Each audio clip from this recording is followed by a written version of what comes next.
भगवते वासुदेवाय। इसको बोलते द्वादश अक्षर मंत्र। ध्रुव जी गए, यमुना जी का आचमन किया और वहां गुरु जी ने जो मंत्र दिया है उसका जप करने लगे। अब मंत्र का कीर्तन नहीं करना चाहिए नन्ना जी, मंत्र का जप करना चाहिए। आजकल एक परंपरा चल गई, गायत्री मंत्र का कीर्तन कर रहे हैं, महामृत्युंजय मंत्र का कीर्तन। यह है शास्त्रीय परंपरा नहीं है। मंत्र का मतलब है मननात् त्रायते इति मंत्रः, मनन करने से त्राण करता है, माने उद्धार करता है, वो मंत्र है। तो मन में ही मंत्र का मनन होना चाहिए, जप होना चाहिए। जैसे हमारे विद्वान लोग विराजमान है, मंत्र जप कर रहे हैं, कीर्तन नहीं होना चाहिए, नाम का संकीर्तन होना चाहिए। तो ध्रुव जी ने तो द्वादश अक्षर मंत्र जपा, और हम लोग जो है नाम संकीर्तन थोड़ा ध्रुव जी के साथ करें। ध्रुव जी बड़ी दिव्य तपस्या में संलग्न हो गए, तो हम लोग भगवान के नाम का सुंदर कीर्तन करें। हरे हरे कृष्णा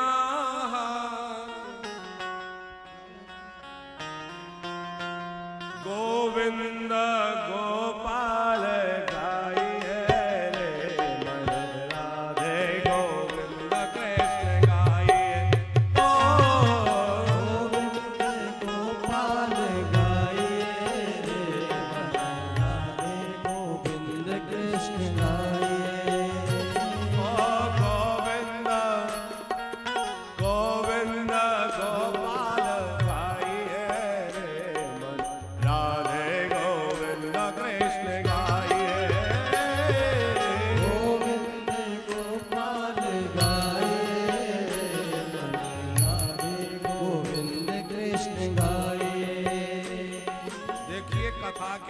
कीर्तन इसलिए होता है ताकि सबके मुंह से भगवान का नाम निकले। कानों से तो नाम जा रहा है, पर मुंह से भी निकलना चाहिए। तो सभी लोग कीर्तन करेंगे। गिरधारी गिरधारी गाइए रे मन, राधे गोविंद कृष्ण गाइए रे। गिरधारी गिरधारी गाइए मन, राधे गोविंद कृष्ण गाइए। ओ गिरधारी गिरधारी गाइए रे मन, राधे गोविंद कृष्ण गाइए।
गिरधारी गिरधारी गाइए मन, मीरा के नाथ को मनाइए।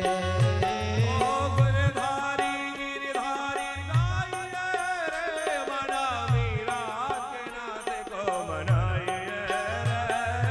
गिरधारी गिरधारी गाइए मन, मीरा के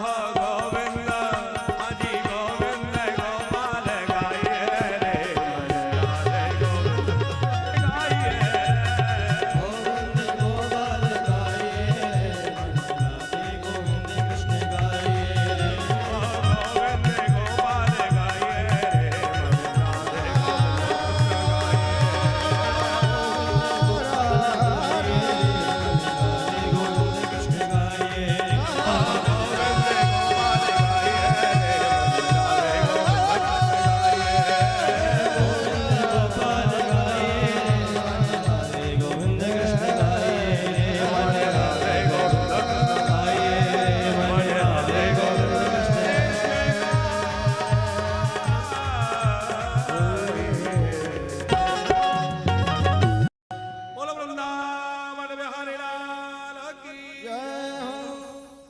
श्री ध्रुव जी महाराज ने बड़ा दिव्य तप करना प्रारंभ किया। और कैसा तप किया? पहले महीने में आसन लगा के जो बैठते हैं तो 3 दिन में एक बार उठते हैं, 3 दिनों तक बैठे रहते हैं। और क्या खाते हैं? बोले 3 दिन बाद उठते हैं तो थोड़ा फल पा लेते हैं। त्रिरात्रांते त्रिरात्रांते कपित्थ बदरासना, बेर के फल खा लेते हैं, कपित्थ खा लेते हैं, फलहार कर लेते हैं। और जैसे ही दूसरा महीना प्रारंभ हुआ, अब 3 दिन में नहीं उठते, अब ध्रुव जी 6 दिनों तक बैठे रहते हैं। 6 दिन में एक बार उठते हैं, फल खाना भी छोड़ दिया। अब केवल सूखे पत्ते, पेड़ों से गिरे हुए पत्ते और थोड़ी दूरवा, बस वो पा करके और काम चला रहे हैं। द्वितीयम च तथा मासम षष्ठे षष्ठे आरभको दिने। और जैसे ही तीसरा महीना आरंभ हुआ, अब ध्रुव जी 6 दिन में भी नहीं उठते रन्ना जी, अब 9 दिनों तक बैठे रहते हैं। और 9 दिन में एक बार ध्रुव जी उठते हैं। 9 दिन तक अखंड जब चल रहा है। और 9 दिन के बाद एक बार उठे तो यमुना जी का जल पी लिया, पत्ते खाना भी छोड़ दिया, दूरवा भी छोड़ दी, सब बंद। चतुर्थे वै चतुर्थे मपि वै मासम द्वादशे द्वादशे हरे वायुभक्षोजितस्वासो ध्यायन् देवं धारयत। अब तो जो है वायु भक्षी बन गए हैं, केवल श्वास के आधार पर रह रहे हैं, जल पीना भी बंद। और 5वां महीना लगते ही श्वास लेना भी बंद कर दिया। ऐसा प्राणायाम चढ़ाया, श्वास को रोक लिया, पूरी तरह श्वास को बंद करके एक पैर से खड़े हो गए। और ध्रुव जी की श्वास रुकी तो रुकी, सब किसी की श्वास अटकने लगी। देवताओं की श्वास अटक गई, सब देवता भगवान के पास भागे, प्रभु ये क्या हो रहा है, हमारी तो सांसें उखड़ी जा रही है। भगवान बोले ये ध्रुव जी की तपस्या का प्रभाव है। अच्छा, विचार करने की बात है, ध्रुव जी ने अपनी श्वास रोकी तो सबकी श्वास क्यों रुक गई? बोले ध्रुव जी भक्त हैं, और भक्त के हृदय में कौन है? भगवान। और भगवान के अंदर सारा ब्रह्मांड है। जब भक्त की श्वास रुकी तो भगवान की श्वास रुकी, और भगवान की रुकी तो सारे ब्रह्मांड की, क्योंकि सारा ब्रह्मांड भगवान के अंदर है। अच्छा, कभी आप विचार करो कि बड़ा कौन है? एक बहुत सुंदर चर्चा एक महात्मा जी कर रहे थे। बोले पृथ्वी कहे कि मैं बड़ी तो शेष के सिर पे क्यों पड़ी? शेष जी के सिर पे राई के दाने जैसी रखी है। और शेष जी कहे कि मैं बड़ा तो शंकर जी के गले में क्यों पड़ा? अब शंकर जी कहे कि मैं बड़ा तो कैलाश पे जाके क्यों बसा? किसी कवि ने लिखा है। और कैलाश कहे मैं बड़ा तो रावण के हाथ से क्यों उठा? रावण में शंकर जी और शेष जी सहित सबको कैलाश पे उठा दिया। पर रावण कहे कि मैं बड़ा तो बाली की कांख में क्यों पड़ा? और बाली कहे कि मैं बड़ा तो राम के हाथ से क्यों मरा? अब राम कहे कि मैं बड़ा तो भक्तों के हृदय में क्यों पड़ा? तो घूम फिर के बाद कहां गई? बोले भैया सबसे बड़े तो भगवान के भक्त होते हैं। जहां भगवान के भक्त हैं वहां भगवान भी उनके अधीन हो जाते हैं। तो भगवान ध्रुव जी को दर्शन देने मधुवन में पधारे। सहस्त्र शीर्षापि ततो गरोत्मता मधोर्वनम व्रतक्षयागता। अभी मैं अपने भक्त ध्रुव के दर्शन के लिए जा रहा हूं, भगवान कह रहे हैं। और जैसे ही भगवान आए तो ध्रुव जी की तो आंखें बंद थी, उन्हें पता ही नहीं कौन आया। आंख बंद, ध्यान चढ़ा है। भगवान आवाज लगा रहे हैं, बेटा ध्रुव, ध्रुव, बेटा ध्रुव। ध्रुव जी को कुछ पता नहीं। फिर भगवान ने सोचा कब तक खड़ा रहूंगा, तो ध्रुव जी के अंदर जो भगवान का रूप प्रकट हो रहा था, भगवान ने उसको हटाया। और जैसे ही अंदर का रूप ओझल हुआ, ध्रुव जी महाराज झटपटाए, अरे कहां गया? तो आंख खोली तो जो रूप हृदय में प्रकट हो रहा था वही सामने खड़े हुए हैं, चतुर्भुज भगवान सामने खड़े हैं। अब ध्रुव जी के हाथ जुड़ गए। ध्रुव जी सोचते हैं कि मैं क्या करूं, क्योंकि स्तुति करूं तो कुछ आता नहीं, पूजा करूं तो कोई सामग्री नहीं, क्या करूं? भगवान समझ गए ये कुछ कहना चाहता है पर बोल नहीं पा रहा है। अच्छा, भगवान चाहे तो गूंगे को बहुत बोलने वाला बना दे, भगवान चाहे तो लंगड़े को पहाड़ चढ़ा दे।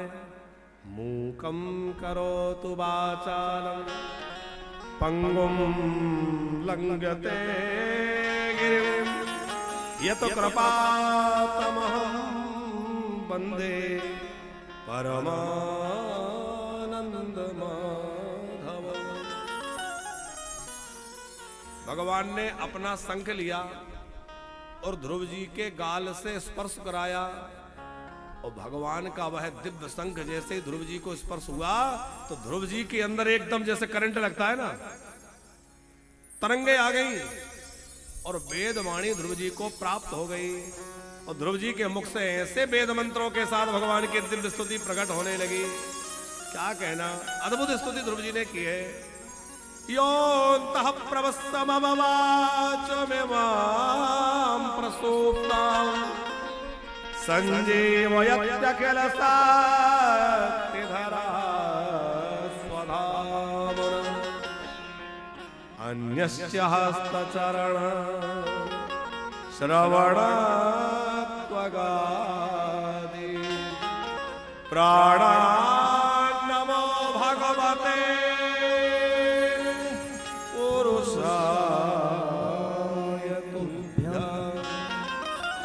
हे प्रभु, ध्रुव जी कह रहे हैं आप सर्वशक्ति संपन्न हैं, आपने मेरी सोई हुई वाणी को जगा दिया, आप इंद्रियों को चेतना प्रदान करने वाले परमेश्वर हैं।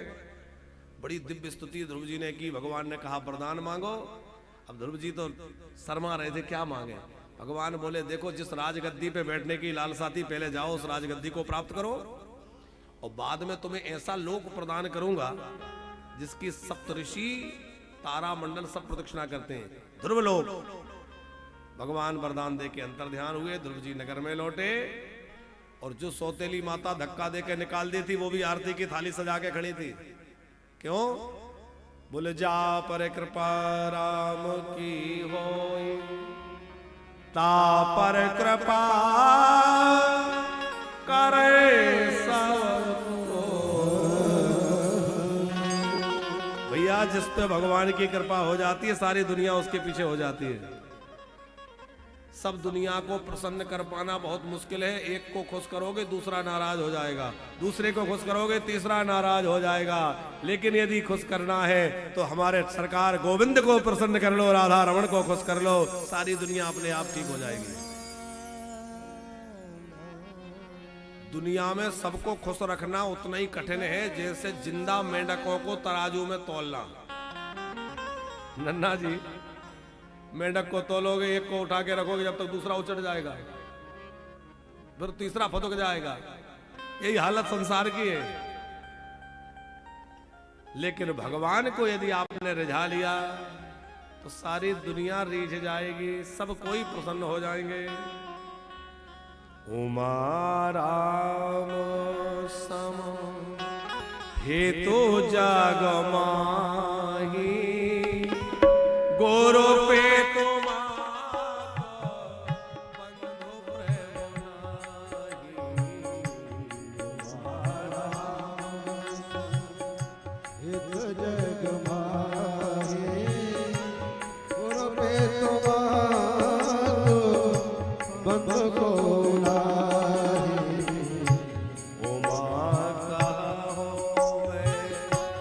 अनुभव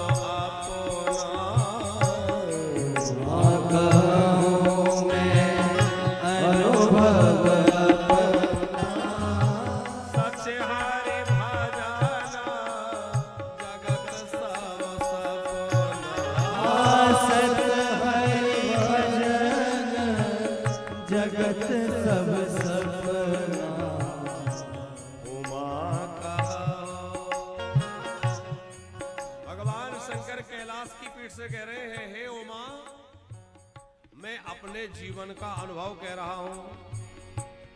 बोले दुनिया को आप जब तक उसके काम के दिखोगे तब तक तो वो प्रेम करेगा, और जैसे ही देखा कि अब ये मतलब के नहीं रहे तो मुंह मोड़ने लग जाएगा।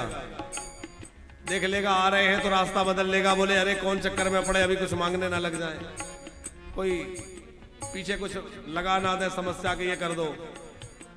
एक भगवान ऐसे हैं भैया कि संकट की घड़ी में जब कोई नहीं आता मेरे श्याम आते हैं।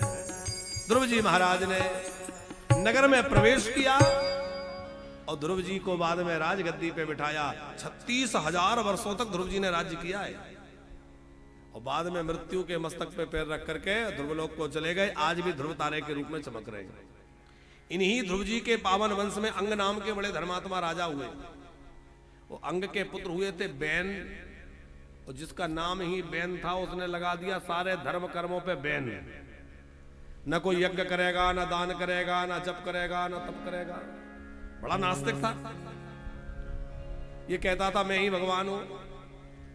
महात्माओं ने बहुत समझाया, अरे बाबरे इतना अहंकार ठीक नहीं है, कितने आए कितने गए।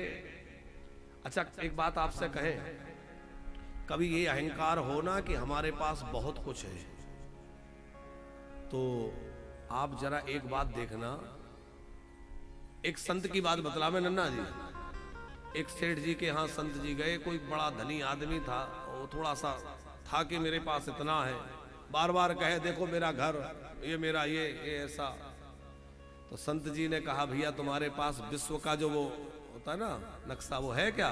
बोले हाँ। तो वो लेकर के आया, मंगाया संत जी ने। संत जी ने कहा अच्छा ये बताओ इसमें तुम्हारा घर कहाँ है? बोले मेरा घर इतने, अब ये विश्व के ग्लोबल में मेरा घर कहाँ दिखेगा? अच्छा नहीं दिखेगा, कोई बात नहीं है, तुम अपना शहर दिखाओ। बोले इसमें तो मेरा शहर भी नहीं दिखेगा। तो अपना राज्य दिखा दो। बोले राज्य भी बड़ी मुश्किल से दिखेगा, कहीं एक बिंदु जैसा छोटा सा, क्योंकि इतने बड़े विश्व के उसमें एक राज्य भी क्या दिखेगा। अच्छा ये बता हमारा भारत कहाँ है? तो भारत उसने पूरा ढूंढ ढांड के दिखाया। बोले ये छोटा सा दिख रहा है, ये भारत है। बोले अरे बाबरे विचार कर, इतनी बड़ी दुनिया है जिसमें भारत भी इतना सा दिख रहा है और तेरे शहर का नामो निशान भी नहीं है, वहां तू छोटे से घर बना करके अभिमान करता है मैंने इतना बड़ा बना लिया। अरे भगवान की सामर्थ्य तो विचार कर कितनी बड़ी है। भगवान की दुनिया बहुत बड़ी है। और हमने एक दिन कहा था कि जब अपने पास कुछ होने का अहंकार आए तो अपने से ऊपर वाले देख लेना आपसे कितने बड़े बड़े बैठे हैं, और जब मन में ये लगे ना करे ये कोई जीवन है हमारे पास तो कुछ नहीं है, तो अपने से नीचे वाले देख लेना हम लाखों से ऊपर बैठे हैं। कितने लोग बेचारे ऐसे जिनको 2 वक्त का भोजन भी नहीं मिल रहा, उनसे हम बहुत अच्छे हैं कि नहीं है? तो जब ये लगे कि हमें कुछ मिला नहीं तो नीचे वालों को देख लेना हम उनसे बहुत बढ़िया हैं, और जब ये लगे कि हमारे पास बहुत है तो ऊपर वालों को देख लेना कि भैया अभी कुछ नहीं, अभी तो बहुत कम है। अहंकार नहीं होगा। बैन को बहुत समझाया, नहीं माना, तो हुंकार से उसकी मृत्यु हुई। भगवान का पृथु नारायण के रूप में अवतार हुआ, पृथ्वी को व्यवस्थित किया। फिर प्रचेताओं का चरित्र है, प्राचीन वर्ही राजा का उपाख्यान है। उसके बाद महाराज मनु के ज्येष्ठ पुत्र प्रियव्रत जी का दिव्य चरित्र है। प्रियव्रतो भागवत आत्मा राम कथम मुने गृहे मूला कर्मबंधा प्रियव्रत जी नारद जी के शिष्य हैं, आत्मज्ञानी हैं, संसार चक्र में नहीं पड़ना चाहते थे। ब्रह्मा जी ने समझाया बेटा ये गृहस्थी बंधन नहीं है।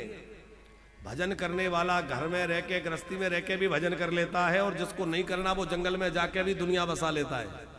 वहां भी वो अपने चक्कर में कुछ ना कुछ माया के चक्कर में पड़ा रहता है। अच्छा आप विचार करिए, विभीषण जी ने लंका में रह के भजन कर लिया कि नहीं?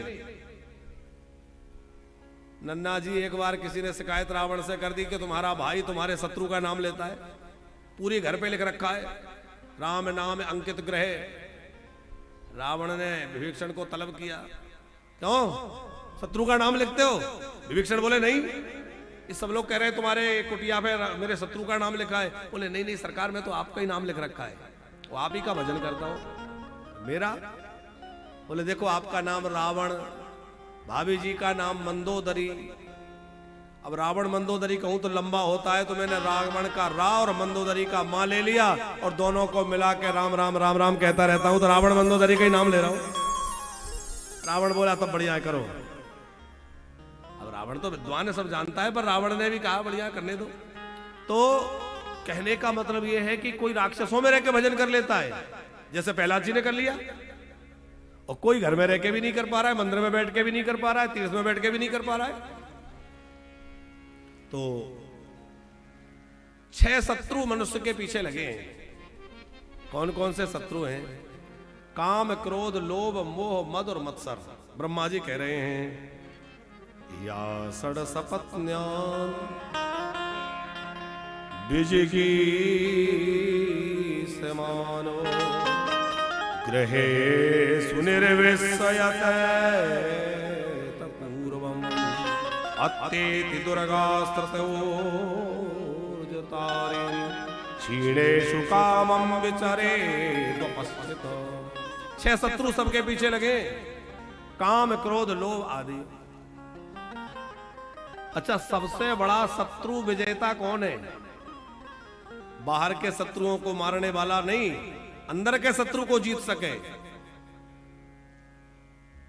शत्रुहण जी का नाम वशिष्ठ जी ने जब रखा तो कहा जिनके स्मरण से शत्रुओं का नाश हो जाए वो शत्रुहण जाके सुमरण तेरे पुनासा, नाम शत्रुहण वेद प्रकाशा। अब आप कल्पना करिए, विचार करिए कि शत्रुहण जी ने कौन से राक्षसों को मारा? कोई शत्रुओं को मारने गए? एक को ठीक किया है शत्रुघ्न जी ने। अयोध्या में राम जी का राज तिलक होते होते रुक गया, नहीं हो पाया, वनवास हो गया। तो किसके कारण? बोले मंथुरा के कारण। तो अयोध्या की सबसे बड़ी शत्रु कौन है? मंथुरा, जो अंदर छुपी बैठी है। बोले बाहर के शत्रुओं से उतना खतरा अयोध्या को नहीं है जितना छुपी हुई शत्रु से है। तो छुपे हुए शत्रु को जो ढूंढ के मारे वो शत्रुहण है। और भैया हम भी तभी शत्रुहण बनेंगे जब अंदर बैठे हुए काम, क्रोध आदि शत्रुओं को मार लें, तो हम शत्रुहण कहलाएंगे। प्रियव्रत जी ने पिताजी की बात और अपने दादाजी की बात, ब्रह्मा जी की बात मान के विवाह करना स्वीकार किया। विश्वकर्मा जी की पुत्री बृहस्पति से आपका विवाह हुआ। फिर आपने अपने 7 पुत्रों को 7 द्वीपों का राजा बनाया। जम्बू द्वीप के राजा अग्निद्र हुए, इनके पुत्र नाभि जो अजनाभ खंड के राजा हुए। फिर इनके ऋषभदेव भगवान प्रकट हुए। भगवान ऋषभदेव के पुत्र भरत हुए, जो बड़े प्रतापी भरत, जिनके नाम से इस भूमि का नाम भरत खंड पड़ गया। अजनाभ खंड का नाम भरत खंड, भरत राजा के कारण। 3 बड़े प्रतापी भरत हुए, एक ऋषभदेव के पुत्र भरत, एक शकुंतला के पुत्र भरत और एक कैकेयी के पुत्र भरत। एक कर्मयोगी, एक ज्ञान योगी, एक भक्ति योगी। भरत जी का दिव्य चरित्र है। फिर इनको बाद में मृग के मोह के कारण मृग बनना पड़ा, वो चरित्र आपने सुना है। अब चूंकि कल नंदोत्सव तक जाना, इसलिए समास विधि से आगे की कथाएं। आगे रहुगण को उपदेश करके जड़ भरत जी भगवत धाम को पधारे हैं। नरकों का वर्णन किया है, और नरकों का वर्णन करने के बाद नाम की महिमा को प्रकट करने के लिए अजामिलोपाख्यान सुनाया है। किस प्रकार भगवान के नाम में दिव्य शक्ति और सामर्थ्य है कि धोखे से भी मुंह से नाम निकल जाए तो भी कल्याण कर देता है। जैसे अग्नि को धोखे से छू लो तो भी जलते हैं, बिजली के तार को आप गलती से पकड़ लो तो भी करंट लगता है। ऐसे गलती से भी मुंह से नाम निकल जाए, गिरते पड़ते कैसे भी फिसलते नाम निकल जाए तो भी भगवान का नाम कल्याण कर देता है। प्रेम से जो राम राम जपे, नाम जपे, उसका कहना ही क्या है। भगवान नाम की महिमा अजामिलोपाख्यान के माध्यम से कही है। और उसके बाद में पावन गजग्राह का चरित्र है। एक ग्राह जो सरोवर में रहता था, उसने हाथी को पकड़ लिया। हाथी ने बहुत कोशिश की, छुड़ा नहीं पाया, तो भगवान का स्मरण किया। तो भगवान ने ग्राह को मुक्त करने के लिए दिव्य रूप धारण किया। और भगवान जो है श्री हरि के रूप में आकर के ग्राह से गजेंद्र को मुक्त कराया। ये शरीर हमारा जो ये मानव देह है, यही वो गजराज है, वो हाथी है। ये संसार वो सरोवर है, काल ही वो ग्राह है। जब काल पैर पकड़ेगा तो कोई काम नहीं आएगा।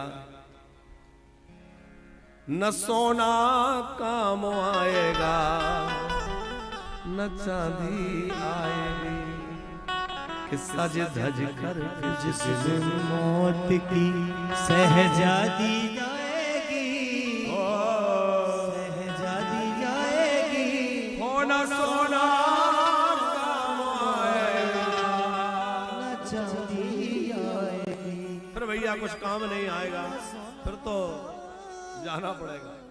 ग्राह ने पैर पकड़ लिया, गजेंद्र ने भगवान का स्मरण किया और भगवान को पुकारा तो भगवान ने कृपा करी। प्रहलाद जी का दिव्य चरित्र सुखदेव जी ने सुनाया है।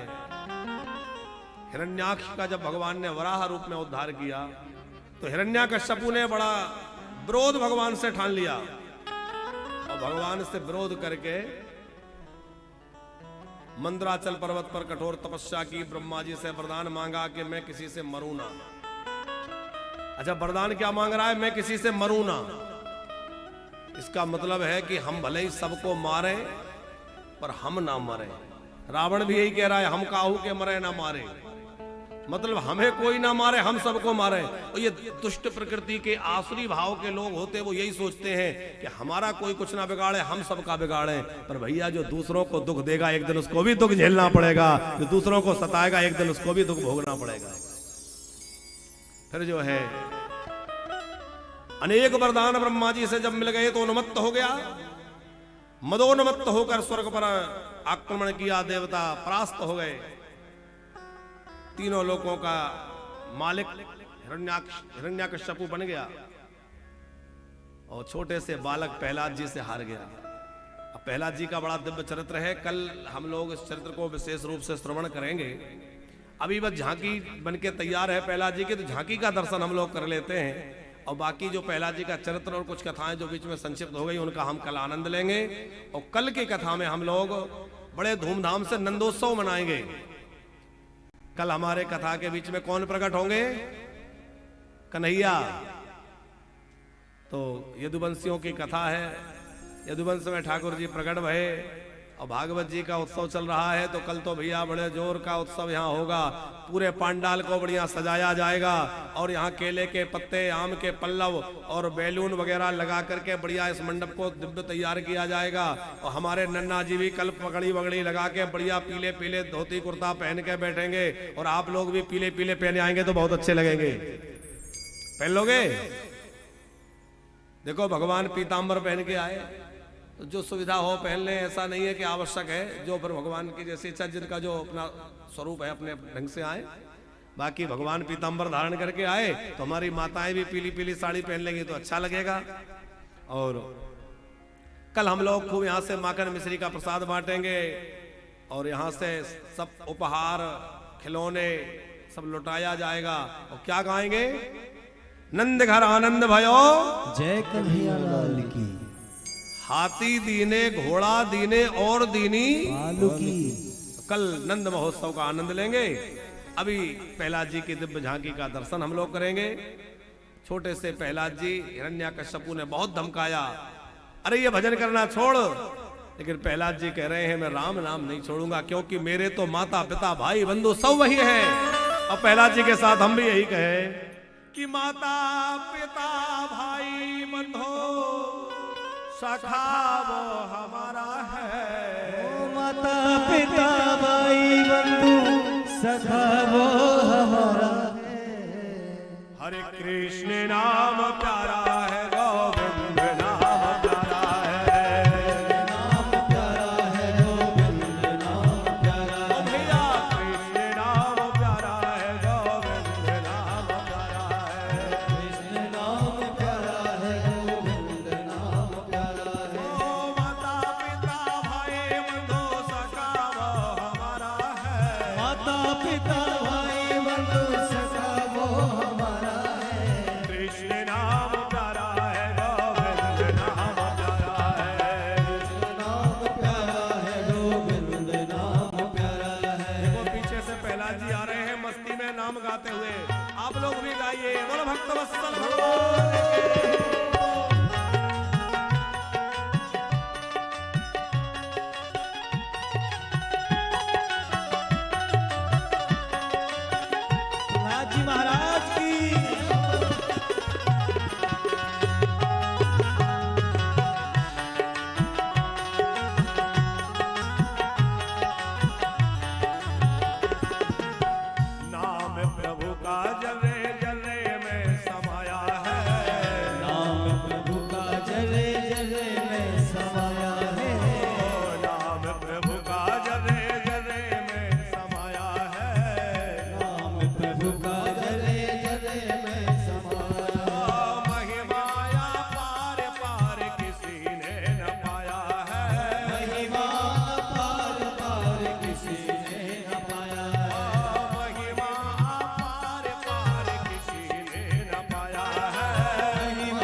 की।